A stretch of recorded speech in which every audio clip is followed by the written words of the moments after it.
I am Julian, and I am 34 years old.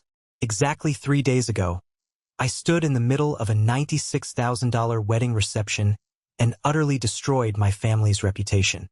While I was actively funding the entire event, covering every single bill from the imported floral arrangements to the top-shelf champagne, my mother took the microphone and told 200 guests, "He's not married, no kids, but hey, he's always good for a check." They laughed at me. 200 people, including my own brother, laughed at my expense. But there was one thing they didn't know. I was the sole signatory on the trust account holding the funds for the night, and my lawyer had just texted me the confirmation I needed. And right now, they are facing a massive lawsuit, begging me to save them from financial ruin. Before I tell you exactly how I dropped the hammer on them, hit that like button if you believe in justice, and drop a comment letting me know where you are watching from tonight.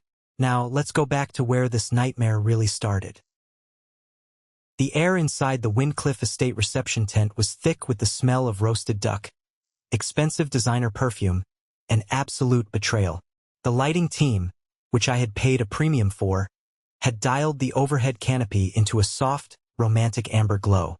It was the kind of perfectly curated atmosphere that makes everyone look like they belong on the cover of a high-end bridal magazine.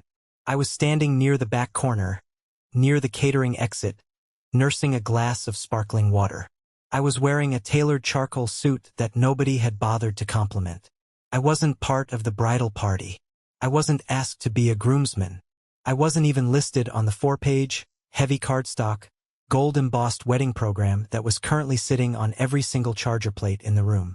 I was just the invisible guy in the background who had quietly wired nearly $100,000 over the last 6 months to make sure my younger brother, Donovan, and his new bride, Serafina, had the wedding of their absolute dreams. My mother, Beatrice, was standing on the main stage. She wore a custom deep navy gown that cost more than most people's first cars. She held a sleek, wireless microphone in one hand and a crystal champagne flute in the other. She had just finished a 10-minute, tear-jerking speech about the importance of legacy, about family sticking together through thick and thin, and about the beautiful, flawless future Donovan and Serafina were going to build. The crowd was eating out of the palm of her hand. Older women at the front tables were dabbing their eyes with monogram napkins. Then she stopped. She scanned the massive room. Her eyes bypassed the VIP tables, bypassed the extravagant centerpieces I had funded, and locked directly onto me, standing in the shadows near the service exit. A wicked, highly polished smile spread across her face. She leaned into the microphone. Of course, looking around this beautiful room, I realize not everyone has a +1 tonight, she announced, her voice echoing perfectly through the state-of-the-art sound system. Some of us in this family are single, childless, and apparently still too busy with their spreadsheets to settle down. A ripple of awkward, polite chuckles moved through the crowd. My stomach plummeted, but I forced my face to remain perfectly neutral. I felt my jaw tighten so hard my teeth ached. "But hey," Beatrice added, her voice dripping with an artificial, syrupy sweetness that I recognized all too well. "He's not married, he has no kids, but let's give him a hand, because he's always good for a check." The room erupted. It wasn't just a polite chuckle anymore. It was a full-bellied, roaring laugh. It rolled over me like a physical wave. I watched my brother Donovan, sitting at the head table, throw his head back and laugh out loud. I watched Serafina, the blushing bride, giggle behind her hand, whispering something to her maid of honor. 200 people. Family members, childhood friends, extended relatives, and complete strangers who were drinking the wine I bought, were laughing at me. I wasn't a brother to them. I wasn't a son. I was a walking ATM, a punchline with a bank account. Right at that exact second, my phone buzzed in my suit pocket. I pulled it out. It was a single text message from Clara, my corporate lawyer. The message was incredibly brief, but it held the weight of a nuclear bomb. It read, "Trust freeze executed. All outbound funds halted. You are clear." I didn't scream.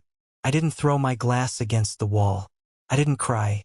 I felt a strange, freezing calm wash over my entire body. I slipped the phone back into my pocket and walked slowly, deliberately, toward the DJ booth. The DJ, a young guy named Tobias who looked completely out of his depth, watched me approach with wide eyes. He looked terrified as I calmly reached over his turntable and took the microphone from his hand. I signaled for him to cut the music. He hit a slider, and the soft instrumental track playing in the background faded out instantly. The sudden absence of music, combined with me standing there holding the mic, caused the laughter to die down rapidly. People turned in their seats. The silence that followed was heavy, suffocating, and incredibly uncomfortable. I looked directly at my mother on the stage. Her smile faltered slightly, replaced by a look of confused annoyance. Then I looked at my brother, whose smirk was slowly melting off his face. Finally, I swept my gaze across the entire room, making eye contact with the aunts, uncles, and family friends who had just been laughing at my expense. "She's right," I said. My voice was rock steady. It projected clearly over the speakers, cutting through the tension like a blade. "I am not married. I don't have children. And yes, Beatrice is absolutely correct. I do write the checks." I paused, letting the words hang in the dead air of the tent. I saw Beatrice grip her champagne flute tighter. Her knuckles were turning white. "But as of today," I continued, my tone completely even, devoid of any anger or sorrow, "the $96,000 that made this entire night possible is legally frozen. The catering, the venue, the open bar you are all enjoying. Those final invoices will bounce tomorrow morning. The money is gone." Someone in the front row dropped a glass. It shattered against the marble dance floor, the sound sharp and violent. A collective gasp rippled through the crowd. No one laughed. No one clapped. Beatrice looked like she had just been struck by lightning. I handed the microphone back to Tobias, who looked like he was about to pass out. I turned my back on my family, walked down the center aisle, out of the tent, and into the cool, dark night air. I thought the worst was over. I thought walking away was the hard part. I was so incredibly wrong. To understand how a son could stand up and publicly humiliate his own mother and brother on what was supposed to be the most important day of their lives, you have to understand the deeply rotted foundation of lies and exploitation we were standing on. 6 months prior, my life was quiet, disciplined, and peaceful. I ran a highly successful, mid-sized logistics firm located in the heart of the city. After years of grinding, skipping vacations, and working 80-hour weeks, my salary had hit the mid-six figures after a massive promotion. I had built a very comfortable, albeit somewhat lonely, life for myself. Ever since my grandfather's funeral a few years back, the family dynamic had shifted permanently. I was designated as the reliable one, the workhorse, the one who didn't cause trouble, didn't ask for help, didn't complain, and always picked up the pieces when things fell apart. It was a random Tuesday evening when my phone rang. I was sitting on my couch, reviewing a supply chain contract on my laptop. The caller ID flashed Mom. Beatrice never, ever called just to chat. She didn't call to ask how my day was or if I was eating well. She called when she needed an audience, or more accurately, when she needed a favor. I answered the phone, the gentle hum of my air purifier the only other sound in my apartment. "Julian, darling." Her voice was softer than usual, coated in that maternal warmth she usually reserved for public gatherings or church functions. "We were just talking about you. Donovan and Serafina are so incredibly stressed about the wedding budget. It's keeping them up at night. We think it might really mean a lot to them if you helped out a little. Just a few things. Nothing big. Just to take the pressure off your little brother." I should have asked for specifics right then and there. I should have recognized the trap.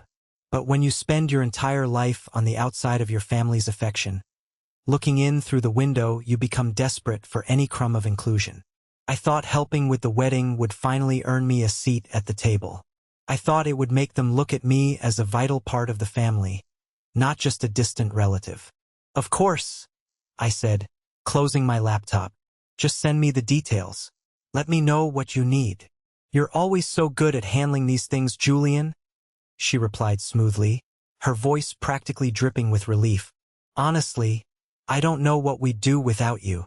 3 days later, I received an email from Fiona, the high-end, extremely arrogant wedding planner Beatrice had hired. The subject line read, "Initial vendor deposit Jules." I hated the name Jules. It was a childish, belittling nickname my mother used when I was a kid, usually when she wanted to diminish me in front of company. But the name wasn't the worst part of the email. Attached was a staggering invoice for $15,000. It covered custom floral arches imported from Holland and handmade silk table linens. There was no thank you note from my brother. No excited phone call from Serafina. Just a cold, corporate invoice expecting immediate payment. I stared at the screen for a long time. Then I paid it, quietly, without complaint, because that's what the reliable, successful older brother does. I genuinely thought it was a one-time thing to get the ball rolling. But the invoices kept coming, the amounts kept growing, and the profound disrespect was only just beginning. I was walking blindly into a financial slaughterhouse, and my own mother was holding the door open for me. The financial extraction didn't start with the wedding. That was just the grand finale. It was a deeply ingrained pattern, a slow, methodical draining of my resources that had been going on for years. Donovan was the undisputed golden child. At 28 years old, he had the rugged good looks of a catalog model, a charming smile that could talk a cop out of a speeding ticket, and the work ethic of a pampered house cat. While I was pulling all-nighters at the logistics firm, fighting tooth and nail for every inch of my career and building my savings, Donovan was perpetually finding himself. 2 years ago, I received a frantic late-night phone call from my father, Reginald. Donovan had wanted to impress a girl he had been dating for exactly 3 weeks. So, naturally, he rented a brand new Porsche 911 for the weekend. He didn't purchase the supplemental insurance because he thought it was a scam.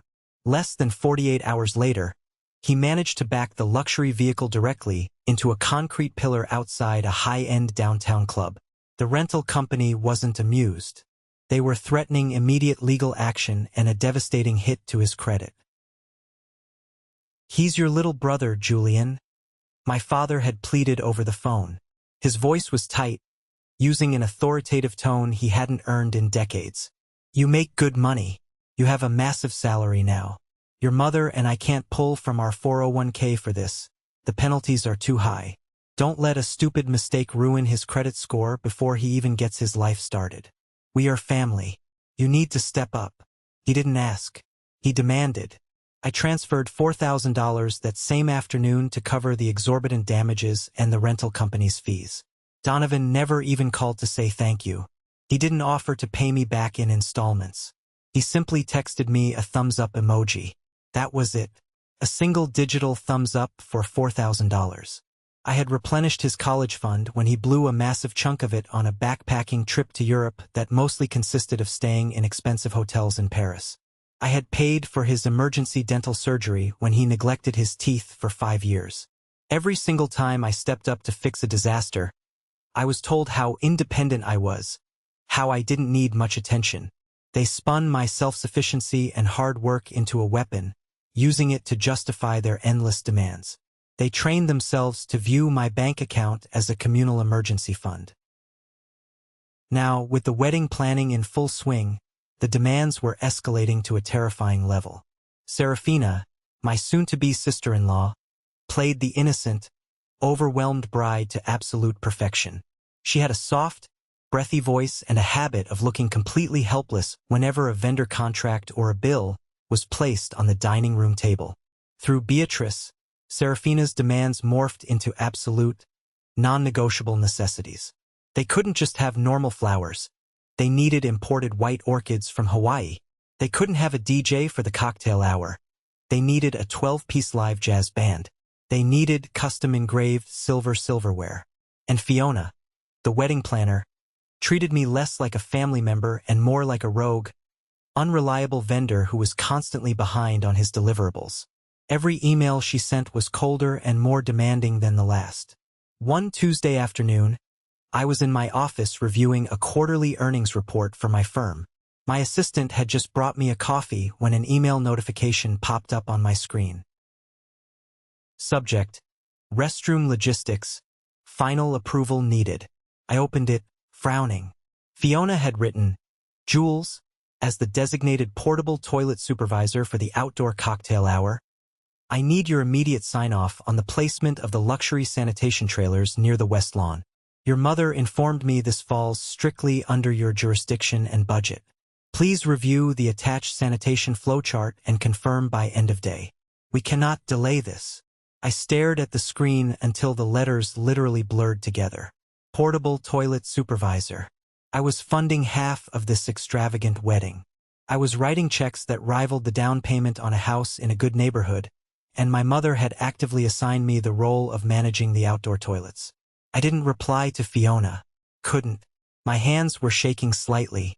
I took a deep breath, forwarded the email to a private, encrypted folder I had created on my desktop named Wedding Reality, and closed my laptop. The isolation grew heavier with each passing week. I felt like a ghost haunting my own life. I logged onto social media a few days later, a rare occurrence for me, and immediately saw a post from Serafina. It was a beautiful, professionally shot, candid photo. It featured Serafina, Donovan, Beatrice, and Serafina's mother, Eleanor, all holding crystal champagne glasses, laughing together at a luxury bridal boutique in the city. The lighting was perfect. They looked incredibly happy. The caption beneath the photo read, "The absolute best support system a bride could ever ask for. I couldn't do any of this without my amazing family. Hashtag family first, hashtag say yes to the dress, hashtag blessed. I wasn't invited to the city. I wasn't told about the dress fitting. I wasn't even tagged in the comments as a distant thought or a wish you were here. I was entirely erased from the narrative of the event I was financing." 10 minutes later, my cousin Gareth, who always had a nose for drama and loved stirring the pot, texted me a screenshot of Serafina's post. Gareth: "Hey man, everything okay? Notice you aren't in any of the wedding prep stuff online. Sucks to be left out." I stared at the text. I knew Gareth didn't actually care about my feelings. He was a spy for Beatrice, probing the perimeter to see if I was going to throw a tantrum or cut off the funds. He wanted to report back to my mother about my emotional state. I forced my fingers to type a casual response. "All good, man. Just slammed with work at the firm. Glad they're having fun. I learned a very long time ago that showing pain to my family was like bleeding in a shark tank. It only invited more attacks. But the absolute breaking point, the moment the final, fraying thread of my patience snapped permanently, arrived in my inbox 2 weeks before the wedding day. It was the official seating chart, sent out as a PDF to the extended family for a final review before printing. I opened the file and scanned the beautifully designed, floral-bordered graphic. The head table was massive, reserved for the bridal party and the parents. The tables surrounding the dance floor were for immediate family, wealthy relatives, and close friends. I traced my finger down the list on my screen, table by table. Table 10, 12, 15. Finally, I found it. Table 18. Table 18 was located in the absolute back right corner of the tent. I cross-referenced it with the venue map. It was directly adjacent to the kitchen's swinging doors and the staff service hallway. It was the table you put people at when you have a strict social obligation to invite them, but you actively, desperately hope they decline the invitation. I zoomed in to look at the names assigned to table 18. There was the photographer's assistant. There was an elderly neighbor of Serafina's family who was legally blind and deaf in one ear.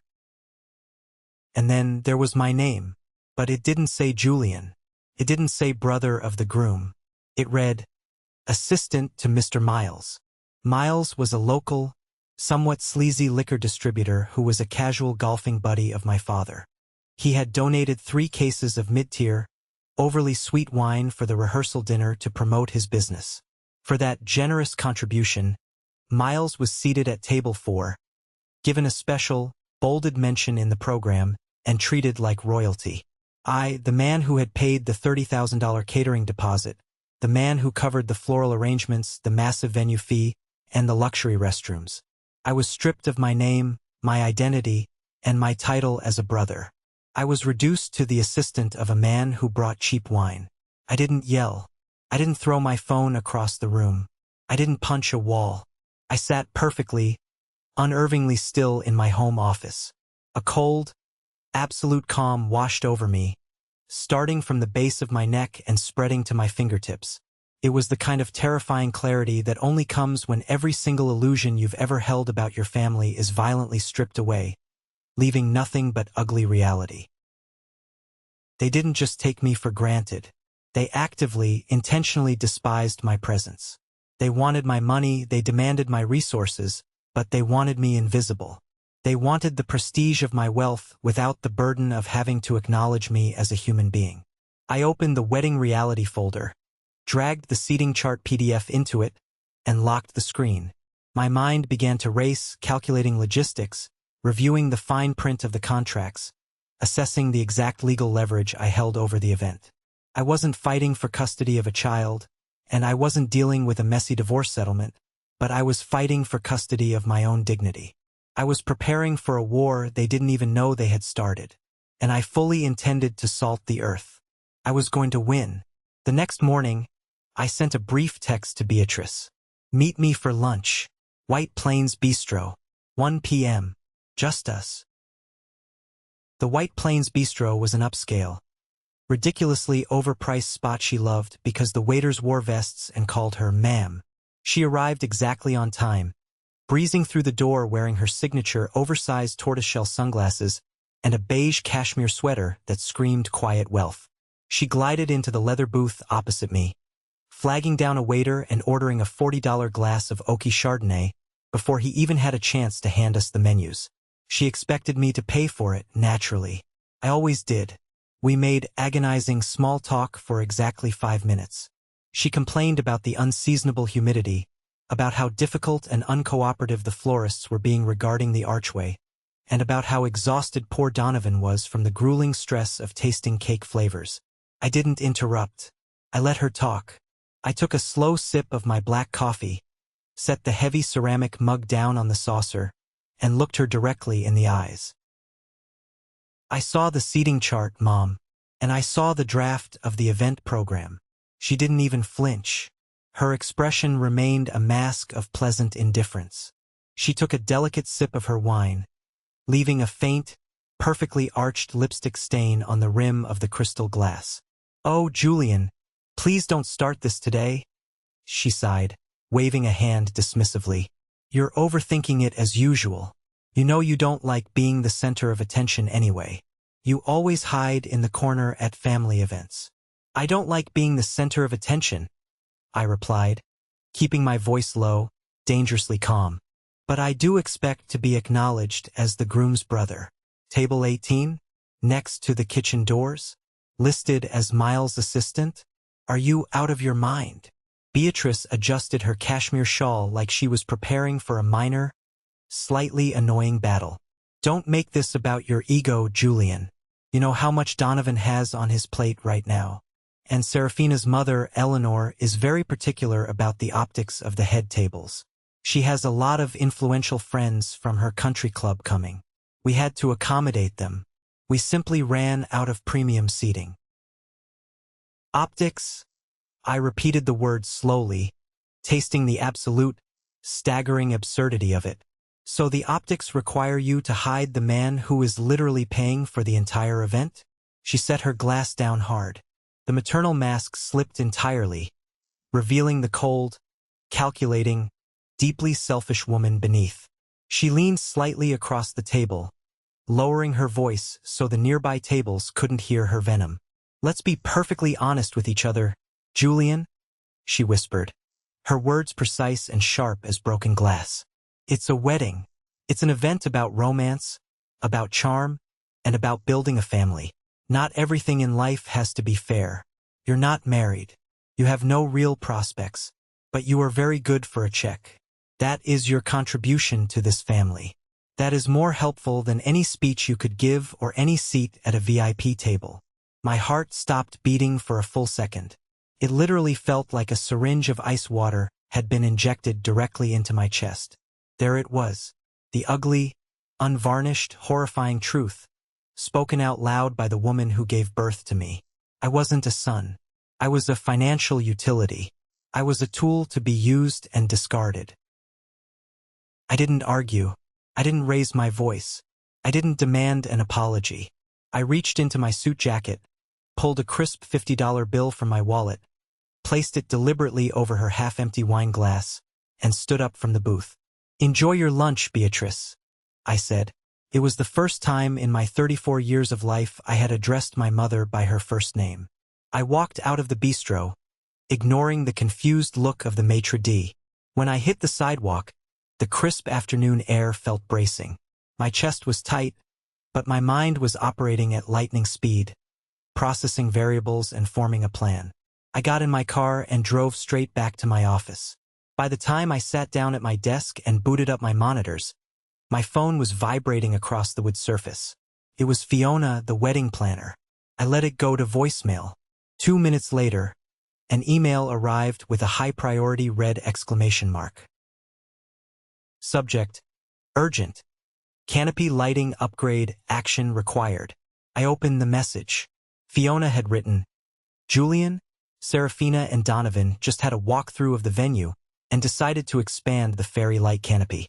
They wanted to cover the entire outdoor cocktail area and the primary bar.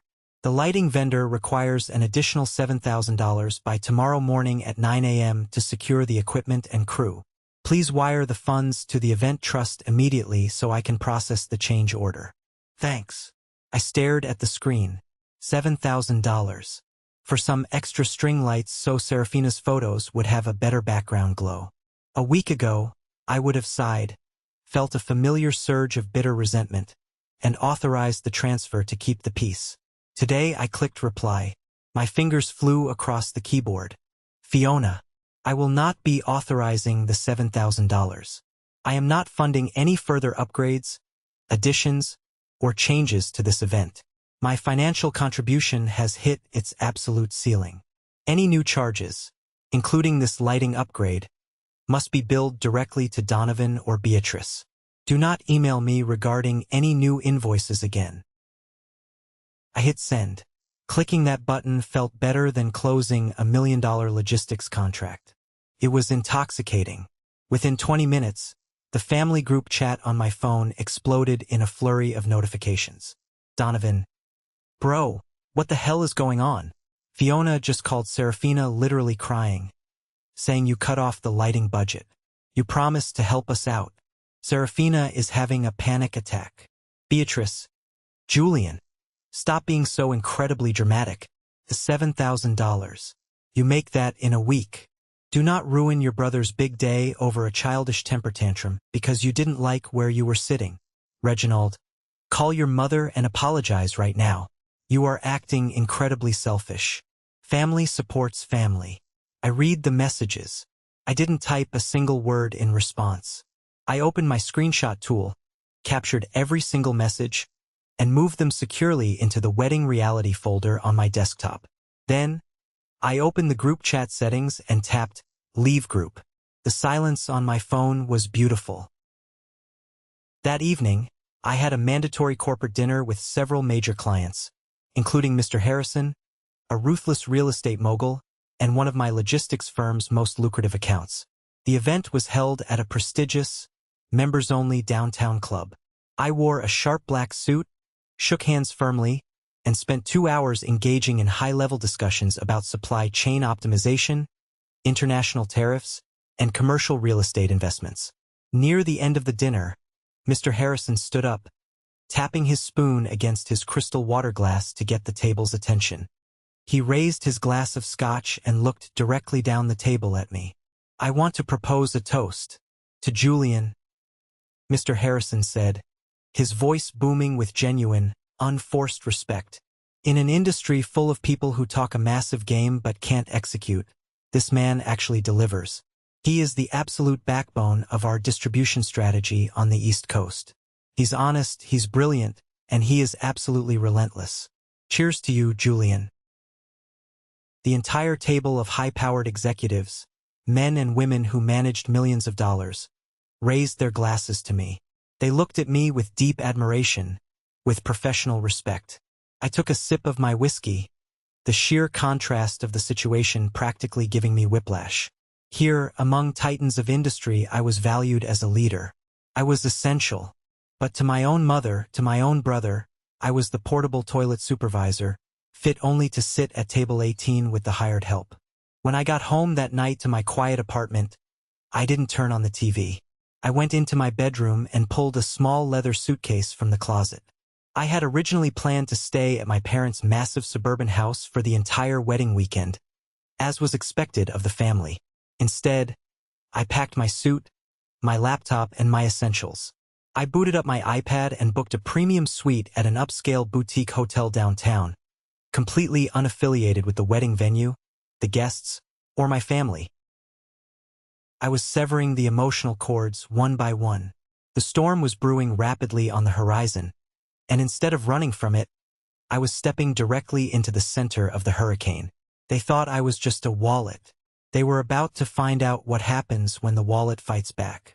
The next morning, the sky over the city was a bruised, heavy gray, threatening rain. I bypassed my firm's office entirely and walked straight into the sleek, mahogany-paneled downtown offices of my attorney, Clara. Clara was a shark wrapped in a designer suit.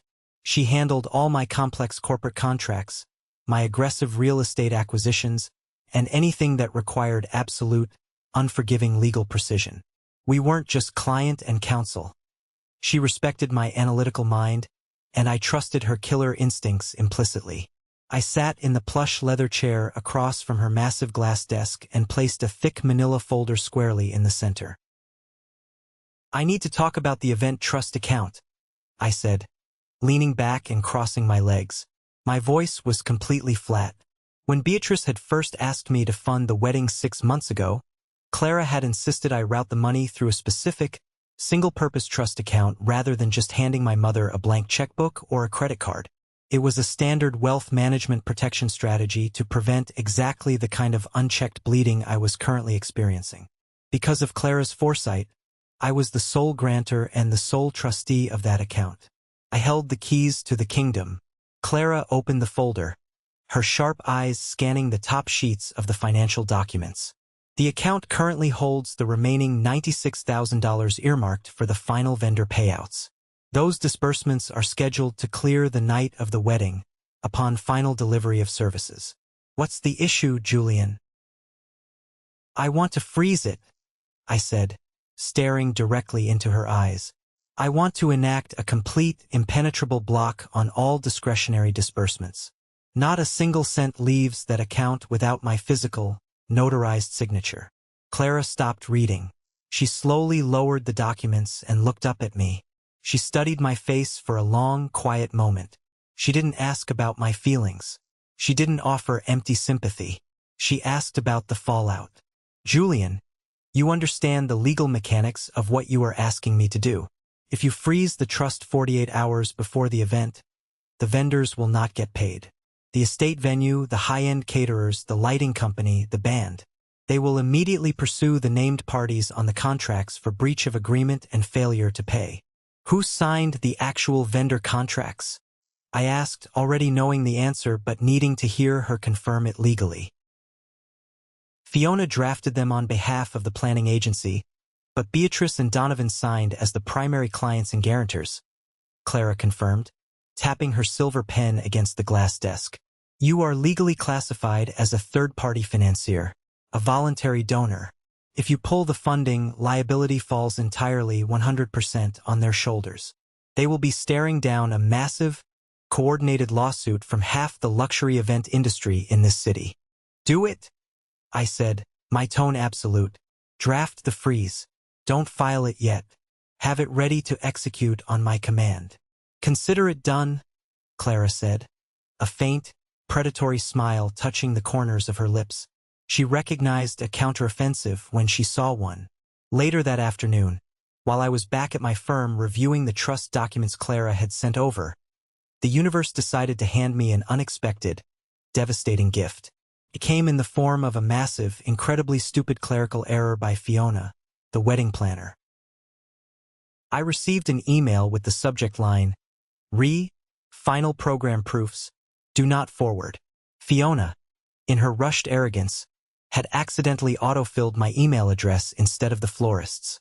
I opened the email chain.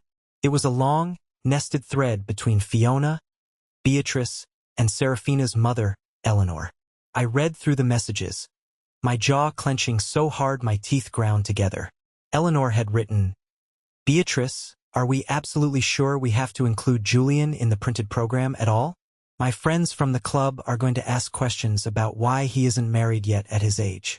It reflects poorly on the family dynamic. It makes him look defective." Beatrice replied, "I agree completely, Eleanor.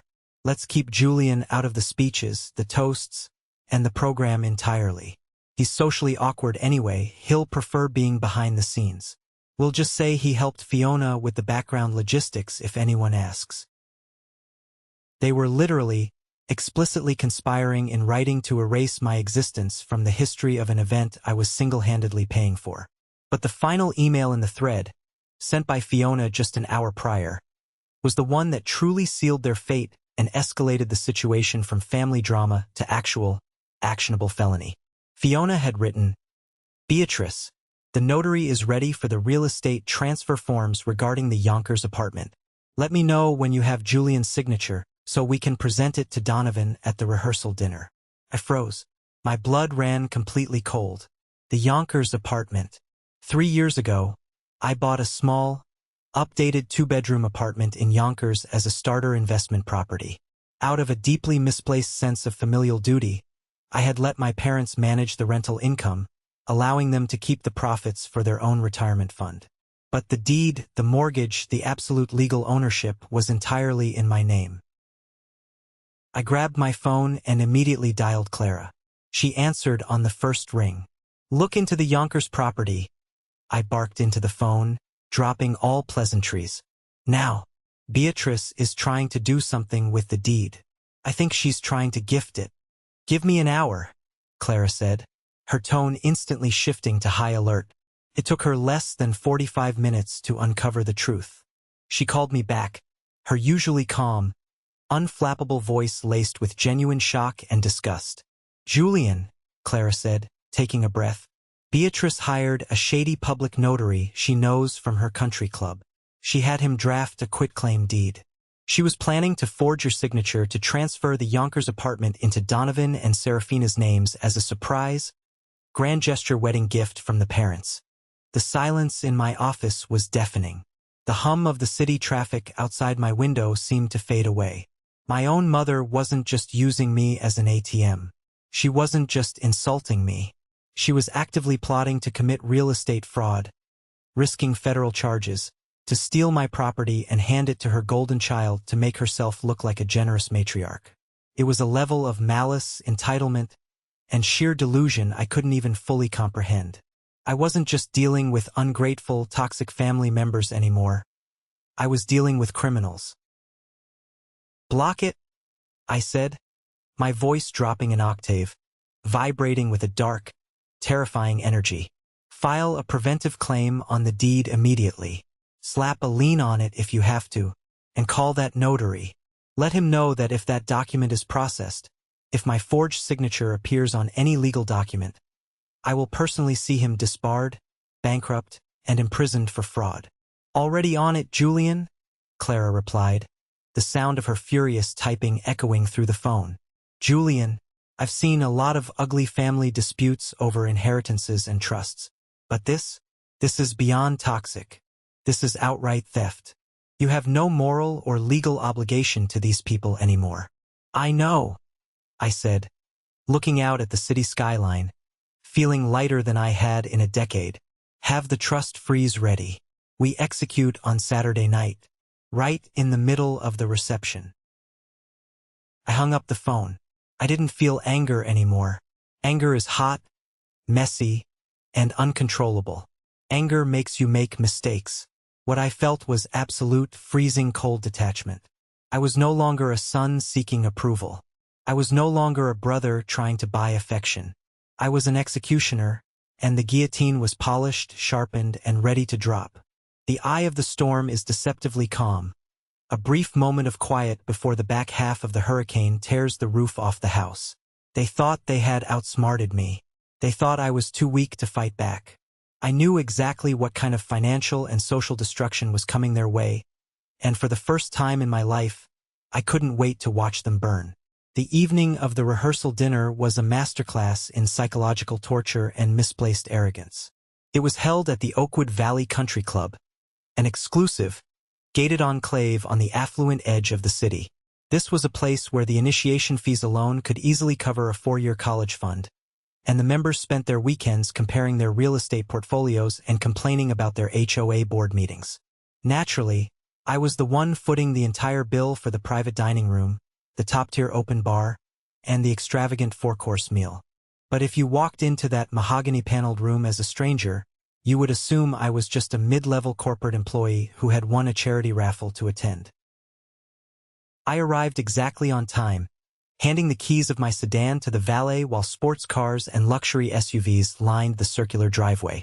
I was wearing a sharp, custom-tailored navy suit, but I felt entirely invisible the moment I crossed the threshold. The private dining room was already buzzing with loud, performative laughter. Beatrice was holding court near the massive, roaring stone fireplace. She was wearing a stunning, floor-length silver dress that caught the ambient light, holding a glass of expensive Pinot Noir. She was surrounded by Serafina's wealthy relatives, holding them captive with some exaggerated story. As I walked in, nobody turned to greet me. Nobody offered me a drink. My own father, Reginald, glanced in my direction, quickly looked away, and took a sip of his scotch. I stood near the entrance for a solid 3 minutes, completely unacknowledged in a room I had paid $10,000 to secure. I finally made my way to the marble-topped bar and ordered a club soda with a lime wedge. As the bartender handed me the drink, my cousin Gareth materialized next to me. Gareth was the family opportunist, a guy who still aggressively bragged about his high school football days while actively dodging child custody payments for his 2 kids from a previous marriage. "Julian, my man," Gareth said, clapping me hard on the shoulder, his breath already heavy with expensive whiskey. "I honestly didn't think you'd actually show up tonight. You've been MIA all week. Your mom said you were throwing a massive temper tantrum over the lighting budget or something. Said you were stressed about your salary." I looked at Gareth, feeling a wave of utter disgust. "I've been busy," I said, my voice deliberately flat and uninviting. "Work doesn't stop just because someone is renting a tuxedo." Right, the big executive with the massive corporate salary," Gareth chuckled, shaking his head as if my career was a cute hobby. "Well, try to put on a happy face tonight, okay? You don't want to ruin Donovan's vibe. The kid is under a lot of pressure." Pressure. I looked across the room. Donovan was currently standing near the floor-to-ceiling windows, laughing hysterically while showing Serafina's bridesmaids a video on his phone. He was wearing a custom-tailored velvet dinner jacket that I knew for a fact cost $3,000, billed directly to the event trust. He didn't look like a man under pressure. He looked like a man who had successfully convinced the world that he was royalty, completely ignoring the exhausted peasant who was manually holding up his throne. I left Gareth at the bar without another word and went to find my seat. I didn't need to look at the beautifully calligraphed place cards to know where I was placed. I walked straight to the far end of the long banquet table, right next to the swinging kitchen doors. I was sandwiched between Serafina's elderly great-aunt, who immediately complained about the air conditioning, and Miles, the local liquor distributor who had donated a few cases of mid-tier wine for the evening. Miles sat down next to me a few minutes later, loosening his silk tie and smelling strongly of cheap, overpowering cologne. He looked at me, completely failing to recognize me as the groom's brother, despite having met me briefly years ago. "Hey buddy," Miles said, extending a clammy hand. "I'm Miles. I'm the primary beverage sponsor for the weekend. I secured the vintage Bordeaux they're pouring down at the head table. You a friend of Donovan's from college or something?" I looked at his outstretched hand, then up at his face. "I'm Julian. I'm Donovan's older brother."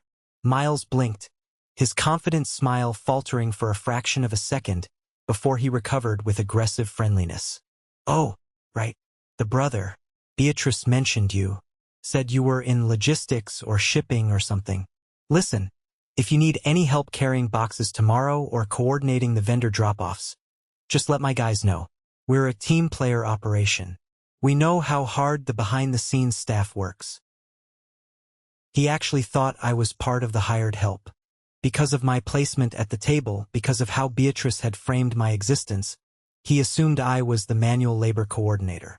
I didn't correct him.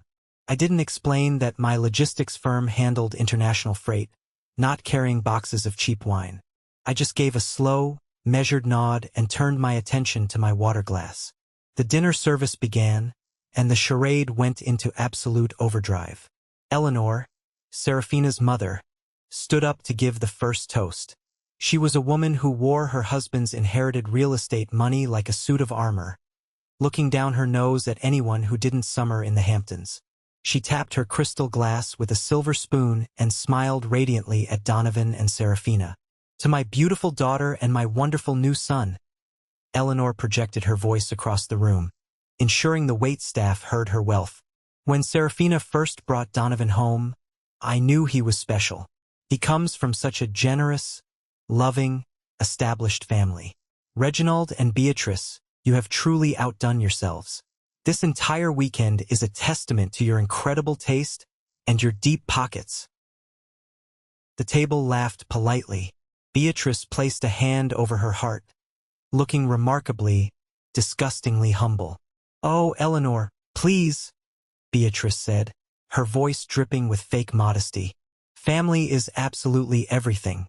We would move mountains, we would drain every account to make sure our children have the perfect start in life. It's just what devoted parents do. We want to give them the world." She didn't mention my name. She didn't look in my direction. She accepted the applause, the praise, and the immense social currency of being a wealthy matriarch, entirely on my dime. I sat there, cutting into my filet mignon, chewing methodically. The steak tasted like ash, but I swallowed it down. I was funding the very illusion that was actively erasing me. Then Donovan stood up. He raised his glass, his handsome face flushed with wine and unearned victory. "I just want to say a massive thank you to everyone in this room," Donovan said, flashing his $1,000,000 smile. "To my beautiful bride, I love you more than anything. To Eleanor and Arthur, thank you for welcoming me into your family with open arms. And to my parents, Mom, Dad, you guys are my absolute rocks. You made all of this happen. Every detail, every flower, every light. I literally could not have done this without you." He raised his glass directly to Beatrice and Reginald. The room applauded again, louder this time. Donovan sat down, kissing Serafina on the cheek. Not a single syllable about his older brother. Not a single nod of acknowledgement. Total, calculated erasure. After dinner, as the staff aggressively cleared the dessert plates and served coffee, Beatrice walked over to my end of the table. She stood behind my chair, placing a hand on my shoulder. Her manicured nails dug slightly into the fabric of my suit jacket, a silent warning. "Julian," she whispered, her tone completely changing from the sweet matriarch she was playing 5 minutes ago. It was cold, sharp, and demanding. "I need you to personally confirm that the final vendor checks will clear tomorrow at exactly 5 p.m. Fiona says the caterer is threatening to pull the waitstaff if the funds aren't verified by their bank before the reception officially starts." I turned my head slightly, looking up at her perfectly contoured face. "The trust account is fully funded, Beatrice. The money is sitting right there." "Good," she said, her grip tightening for a second before releasing. "Don't mess this up, Julian. We have a very special surprise planned for Donovan tomorrow during the speeches. Eleanor's friends from the country club are expecting a flawless execution. Stay out of Fiona's way, let the professionals work, and just make sure those checks do not bounce." The surprise. My blood ran cold, but I kept my face blank.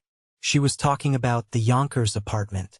Even now, she was still planning to hand over the forged quitclaim deed, pretending it was a grand real estate gift from her and Reginald. She had absolutely no idea that Clara had already filed a preventive claim, contacted the corrupt notary, and practically put a legal tripwire around the property. "I won't mess anything up," I said, my voice dead calm.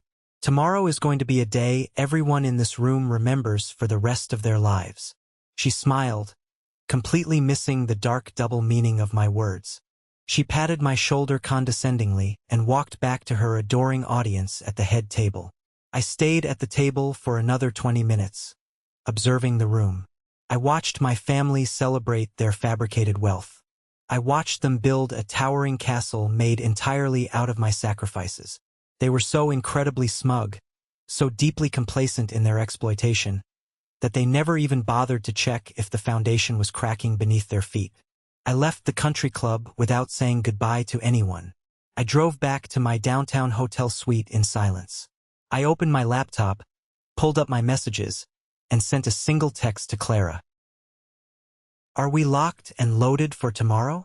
Her reply came back less than a minute later. "The trust freeze is fully drafted and legally sound. I just need your final authorization text to execute it directly with the bank's wealth management division. Once you give me the green light, it's financial Armageddon. Sleep well, Julian." I closed my laptop, walked over to the floor-to-ceiling window of my suite, and looked out at the glittering city skyline. I had spent my entire adult life trying to buy my way into my family's heart. I paid off massive debts, I funded college funds, I covered ridiculous medical bills.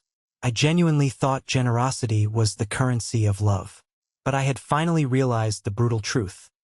You cannot buy respect from people who fundamentally view you as an object, an appliance meant to dispense cash on demand. Tomorrow, I wasn't just going to cut off the money. I was going to cut out the cancer. I went to bed, and for the first time in 6 excruciating months, I slept a full, unbroken 8 hours. The eye of the storm had passed. The hurricane was about to make landfall. The wedding day arrived with perfect, unseasonably warm weather. Not a cloud in the sky. The Wincliffe estate looked exactly like a $1 million Pinterest board brought to life. The expansive green lawns were manicured to absolute perfection. The massive white reception tent was draped in imported, sheer silk and thousands of white orchids that cost more than a luxury sedan. A live string quartet played softly in the background as guests began to arrive in chauffeured town cars and luxury vehicles. It was a masterpiece of high-end event planning, and it was entirely funded by my blood, sweat, and corporate salary. I arrived an hour before the ceremony was scheduled to begin. I didn't go to the bridal suite to see Serafina and the bridesmaids. I didn't go to the groom's quarters to wish Donovan luck or share a brotherly drink. I walked the perimeter of the estate alone, observing the vendors frantically setting up. I saw Fiona, the wedding planner, barking aggressive orders at a team of exhausted florists. When she spotted me walking near the cocktail patio, she immediately rolled her eyes and marched over, a clipboard pressed to her chest. "Julian," she snapped, not even bothering to offer a basic greeting. "The luxury restroom trailers arrived late. I need you to go down to the West Lawn immediately and personally ensure the sanitation crew connects the water lines properly. I do not have time to hold their hands, and Beatrice said you were handling this." I looked at her. I really looked at her. She was a woman who made her living off the vanity and insecurity of others, treating anyone not directly signing her paycheck like absolute dirt. She didn't realize I was the one whose name was on the bank account funding her exorbitant fee. "Fiona," I said, my voice incredibly calm, almost a whisper, "I am a guest at this wedding. I am not your sanitation supervisor. I am not on your payroll. Figure it out yourself, or tell the guests to use the woods." Her mouth dropped open in profound shock. Her face turned a blotchy shade of red. Before she could formulate a response or scream for security, I turned my back on her and walked away, heading toward the ceremony seating. The satisfaction of that small boundary was intoxicating, but I knew it was just a tiny appetizer for the main course that was coming. The ceremony itself was a blur of performative, manufactured emotion. Serafina looked beautiful in a custom designer gown. Donovan looked handsome. They exchanged vows that sounded like they were copied and pasted directly from a cheesy romantic comedy script. My parents sat in the front row, holding hands, dabbing fake tears from their eyes for the benefit of the videographer. I sat in the fourth row on the far aisle, my face a carefully constructed mask of polite, unbreakable indifference.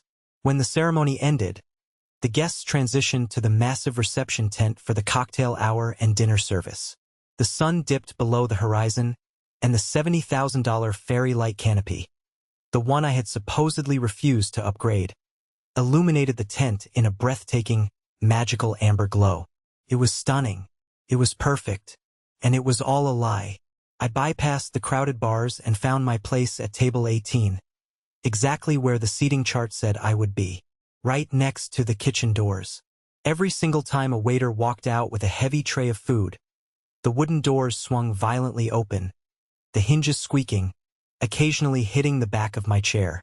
The photographer's assistant, a nervous kid who looked like he was barely 19, sat across from me, intensely editing photos on his laptop and ignoring the meal. Miles, the wine guy, was nowhere to be seen. He had apparently complained and successfully upgraded himself to a better table closer to the dance floor. Dinner was served. The expensive wine flowed freely. The noise level in the tent rose to a deafening roar of celebration and clinking glasses. And then the highly anticipated speeches began. Eleanor spoke first, offering another glowing, slightly condescending tribute to Donovan's incredible pedigree and the merging of two powerful families. The maid of honor gave a tearful speech about Serafina's pure heart. Then Beatrice took the stage. She stood in her custom navy gown, the spotlight hitting her perfectly, illuminating the diamonds at her throat. She held the wireless microphone in one hand and a glass of champagne in the other. The entire room went dead silent, giving her their undivided, reverent attention. To love, to legacy, and to family, Beatrice began, her voice echoing flawlessly through the massive speakers. When Donovan was a little boy, he always lit up every single room he walked into. He has always been our shining star, our greatest joy. And today, seeing him marry the absolute girl of his dreams, Reginald and I couldn't be prouder. We wanted to give them the world tonight, and looking around this beautiful room, seeing all of you, I think we managed to do just that. The crowd applauded warmly. She paused, letting the applause wash over her, soaking up the admiration. Then, she scanned the room. She was looking for me. She found me sitting in the shadows at table 18, completely isolated from the joy of the family. A cruel, highly polished smile spread across her face. She couldn't resist the urge. She had the audience. She had the power, and she wanted to twist the knife one last time to make herself look superior and funny to her country club friends. Of course, looking around, I see not everyone has a +1 tonight, she announced, her tone shifting to a mocking, pitying cadence. Some of us in this family are single, childless, and apparently still too busy with their boring corporate spreadsheets to settle down. The awkward chuckles started immediately. People turned in their seats, craning their necks to figure out who she was talking about. But hey, Beatrice added, her voice dripping with venom masked as playful humor. He's not married, he has no kids, but let's give him a hand, because he's always good for a check. The room erupted into roaring, genuine laughter. Donovan threw his head back and laughed. Serafina giggled, covering her mouth. The guests, fueled by the open bar and the festive atmosphere, laughed at the pathetic older brother who had to buy his way into the room. I didn't blink. I reached into my suit pocket and pulled out my phone. I opened my messages. I typed one single word to Clara, execute. I hit send. 5 seconds later, the reply came back, vibrating in my palm. Trust freeze executed. All outbound funds halted. You are clear. Burn it down. I didn't rush. I pushed my chair back, the wooden legs scraping loudly against the marble floor. I stood up, buttoned my suit jacket with deliberate slowness. I walked down the center aisle of the tent, past the laughing guests, past the massive floral centerpieces, straight toward the DJ booth. Tobias, the young DJ, saw the look on my face and physically recoiled. I didn't ask for the microphone. I simply reached out and took it from his trembling hand. I reached over his equipment and hit the master slider on his soundboard, killing the background music instantly. The sudden, aggressive silence acted like a vacuum, sucking the laughter entirely out of the room. 200 pairs of eyes snapped toward me. I turned to face the room. I looked directly at my mother, who was still standing on the stage, her smile suddenly frozen, her eyes widening in confusion. "She's right," I said. My voice was calm, incredibly deep, and resonated through the speakers with absolute, terrifying authority. "I am not married. I don't have children. And yes, Beatrice, you are absolutely correct. I do write the checks." I paused. The silence in the tent was so profound I could hear the wind rustling the heavy canvas roof. "I wrote the $30,000 check for the catering you are currently eating," I continued, stepping away from the DJ booth and pacing slowly in front of the head table. "I wrote the $25,000 check for this venue. I paid for the imported flowers. I paid for the luxury restrooms. I paid for the dress. In total, I have contributed exactly $96,000 to ensure my little brother had the wedding of his dreams." I stopped pacing and locked eyes with Donovan. The color was rapidly draining from his face, leaving him looking sickly pale. He looked like he was going to throw up. "But there is a massive difference between generosity and extortion," I said, my voice hardening into cold steel. "And as of exactly 30 seconds ago, the trust account holding the final vendor payouts for this entire event has been legally, permanently frozen." A collective gasp echoed through the massive room. Someone in the front row dropped a crystal wine glass. It shattered against the floor, a sharp, violent sound that cut through the unbearable tension. "The funds are gone," I stated clearly, making sure every single person heard me. "Every single vendor invoice due tonight will bounce tomorrow morning. The liability for those contracts rests entirely on the legal signatories. Beatrice, Donovan, good luck explaining to the catering company and the estate management why their checks are useless." Beatrice dropped her microphone. It hit the wooden stage with a loud, piercing feedback screech that made half the room cover their ears in pain.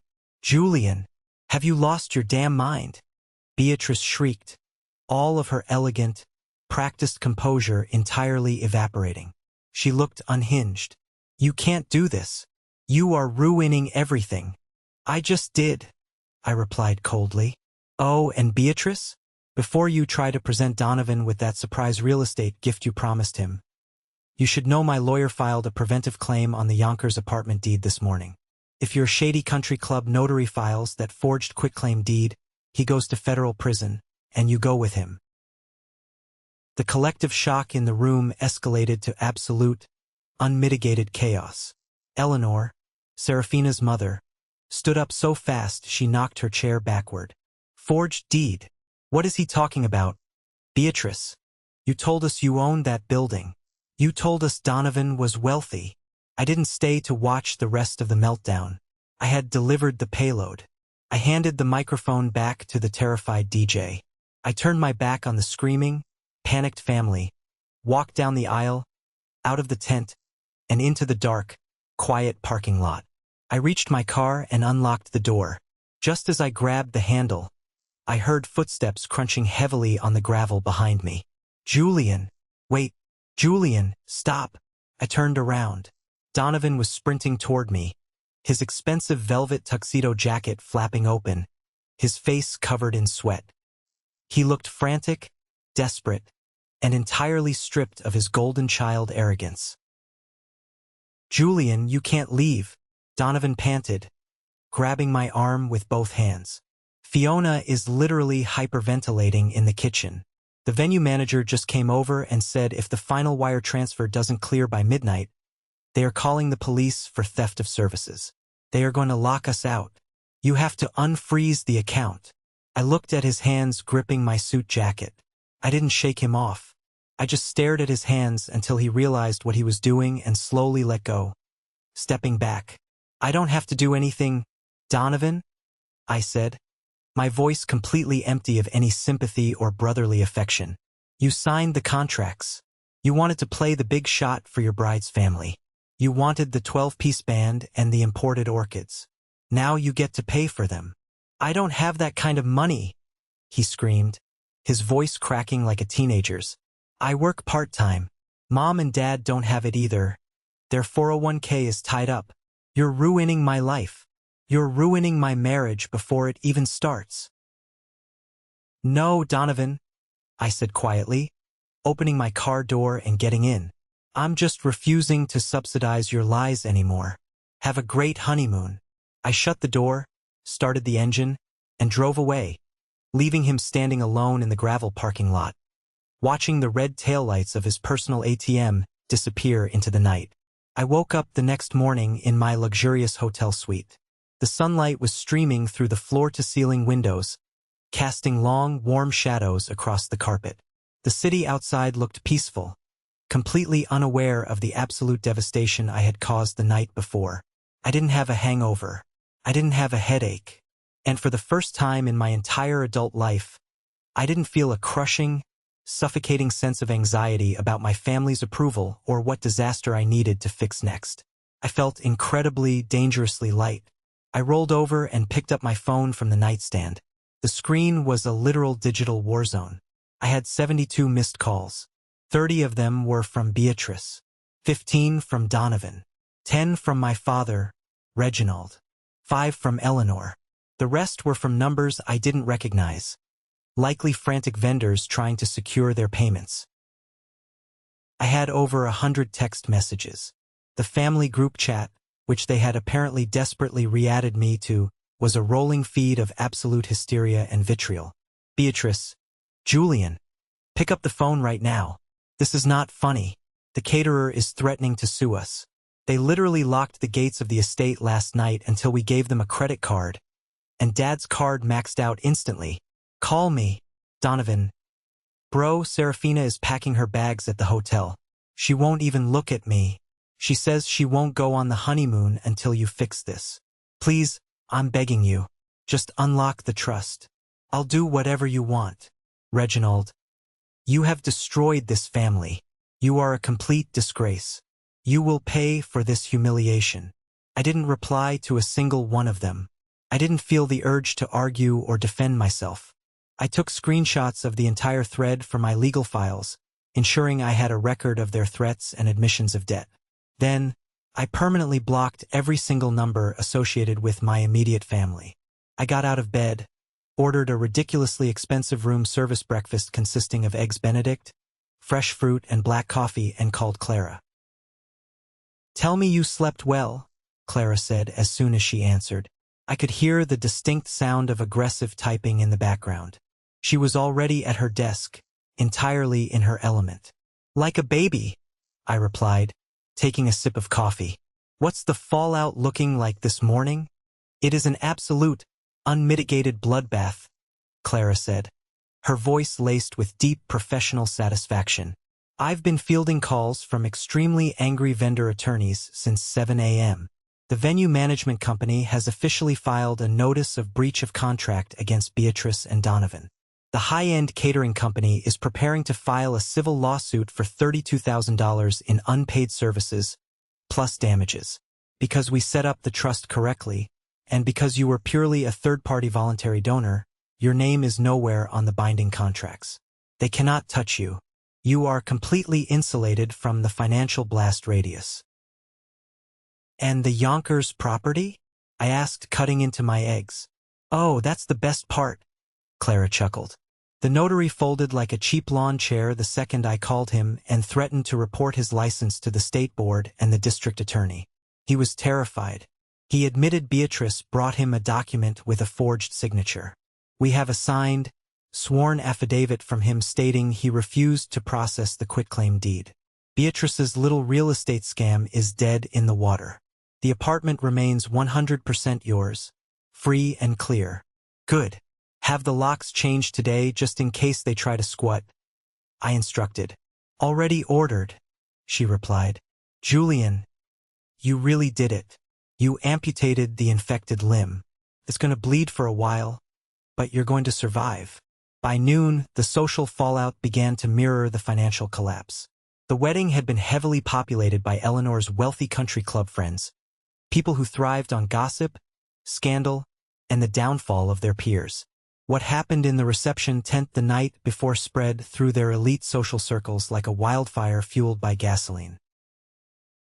But it wasn't just rumors. Someone, I still don't know who, but I suspect it was one of the disgruntled catering staff or perhaps even my gossipy cousin Gareth, had recorded Beatrice's speech and my subsequent microphone drop on their smartphone. They didn't just keep it to themselves. They uploaded it to a local, highly active community Facebook group and forwarded it to half the guest list. The video was damning. It perfectly captured Beatrice's arrogant, cruel sneer as she called me a check, and it captured the sheer, satisfying terror on her face when I announced the money was gone and exposed her real estate fraud. Around 2 p.m., as I was packing my suitcase to leave the hotel, I received an email from an unknown address. The subject line was simply, "I'm sorry." It was from Serafina. I opened it and read, "Julian, I am writing this from my mother's house. I didn't know the extent of what Beatrice was doing to you. I thought the money for the wedding was coming from Donovan's trust fund. He lied to me. He told me he owned that apartment in Yonkers. He told me he was a senior partner at your logistics firm. The vendors are demanding payment, and Donovan actually expects my parents to bail him out.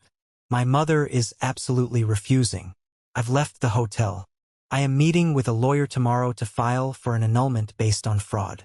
The marriage is over before we even filed the license. You were right to walk away. I'm sorry for my part in treating you poorly." I read the email twice. I didn't feel pity for her. Serafina wasn't an innocent victim. She was a willing, enthusiastic participant in the extravagance, as long as she thought the money was free and endless. But the fact that she was leaving Donovan, that the fake empire had crumbled into dust in less than 12 hours, was the ultimate validation. Donovan's entire identity, his entire worth to a woman like Serafina, was built entirely on my wallet. Without it, he was nothing but a broke, unemployed 28-year-old with a massive civil lawsuit hanging over his head.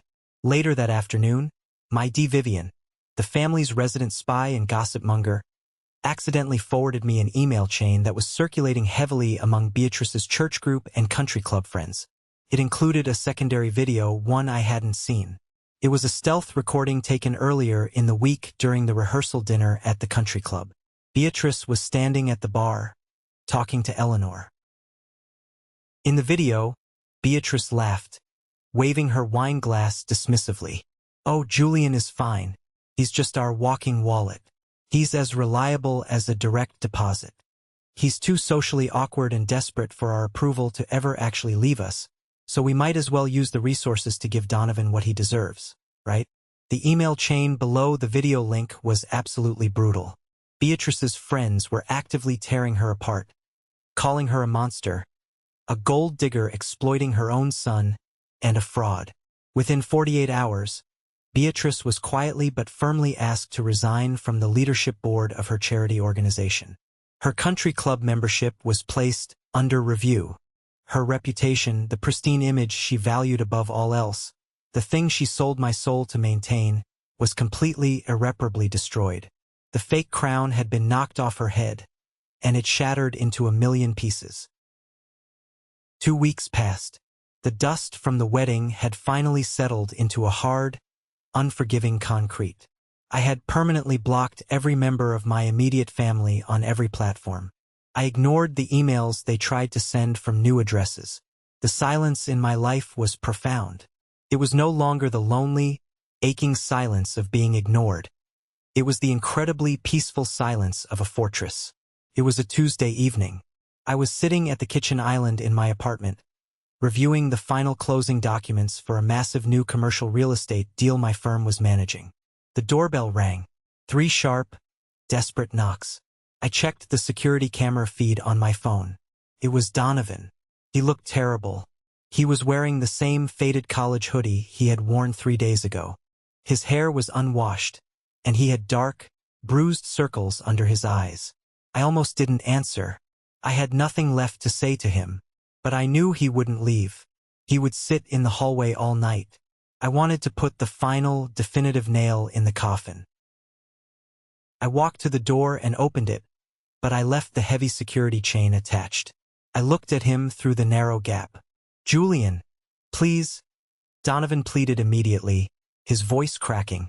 He looked like a cornered animal, desperate and terrified. "Serafina actually filed the paperwork for the annulment. She won't talk to me. Mom is having a literal nervous breakdown and refuses to leave her bedroom.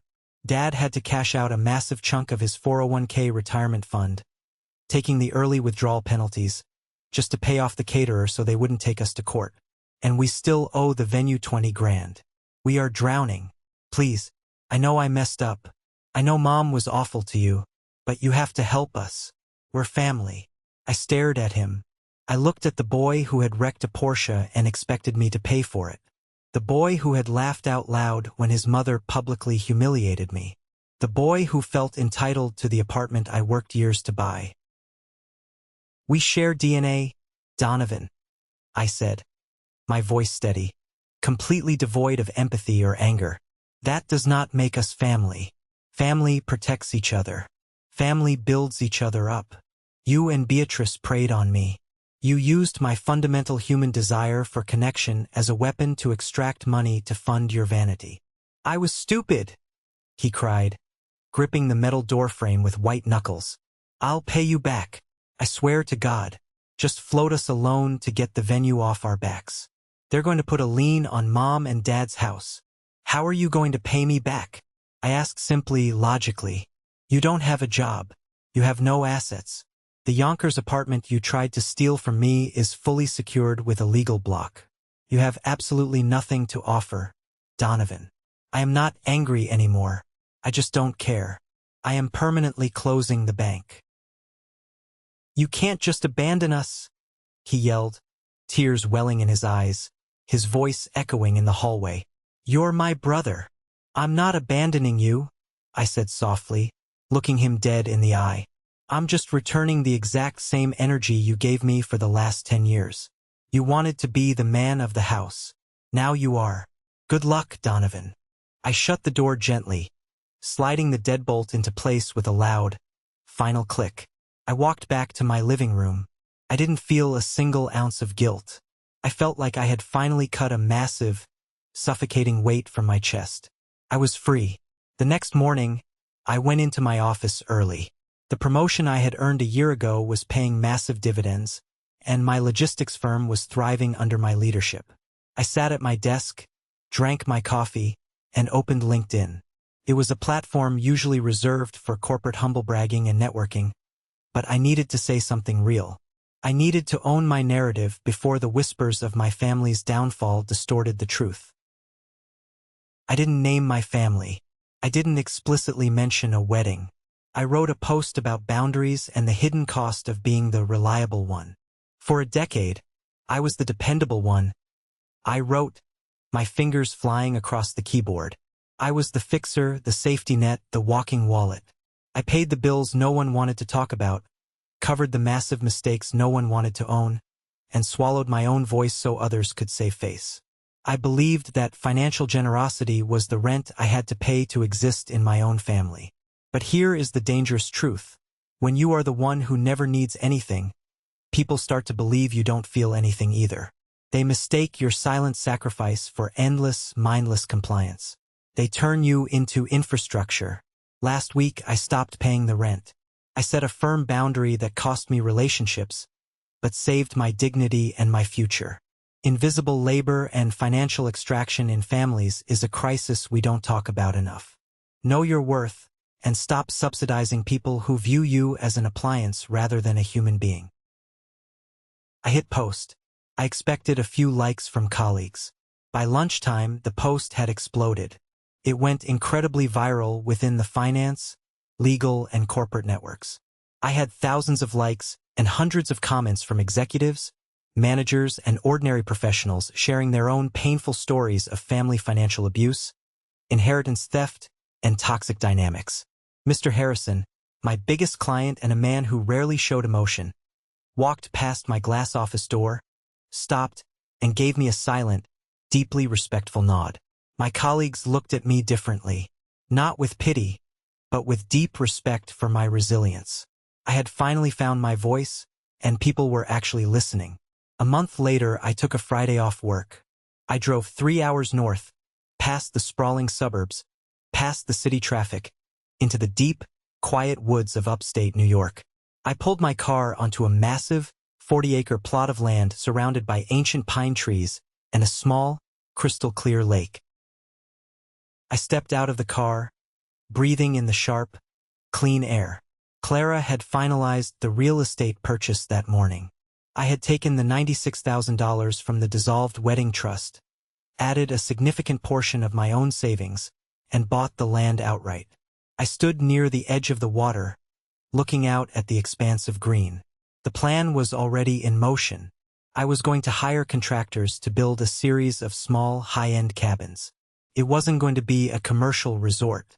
It was going to be a private retreat center, a place specifically designed for men and women who had spent their entire lives carrying the crushing weight of their families. A place for the fixers, the reliable ones, the walking wallets, to come and finally put down their burdens. A place where silence wasn't a punishment, but a gift of healing.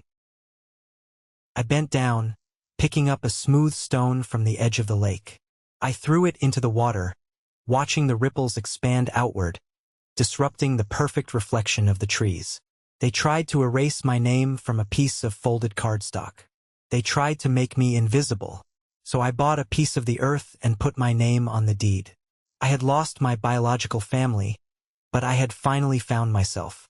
And my life was just beginning. Let's pause for a moment. Thank you for staying with me this far. You're truly amazing. Please help me by liking the video and commenting the number 1 below so I know you've been here with me until this point. This not only helps more people discover this story, but also lets me know that my experiences mean something to someone. Your support is the greatest motivation for me to keep sharing the rest of this journey. Have you ever faced something similar with your own family? Have you ever been treated like a walking wallet, or had to cut off the people who were supposed to love you the most? Share your story in the comments below, and don't forget to like and subscribe so you don't miss the next journey.